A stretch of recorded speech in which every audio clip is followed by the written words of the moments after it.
Наиболее эффективным методом профилактики новой коронавирусной инфекции является вакцинация. На сегодняшний день вакцинация проводится вакциной «Спутник В», это торговое название. Вакцина называется «Гамковид-Вак». По последним данным, эффективность вакцины «Спутник В» составляет больше 90%.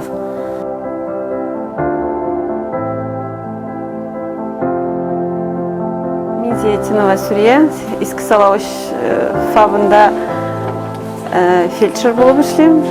Жамағатым белән бергә бүген прививка ясатырга килдек коронавирустан. Медик буларак безгә коронавирус белән авыручылар белән күп очрашырга туры килә. Бу шир белән авыртмаган һәрбер кешегә бу прививканы ясатырга кирәк дип табам. У нас в Балтасинском районе вакцинацию мы начали в декабре 2020 года. Всех желающих прививаться ждем в поликлинике.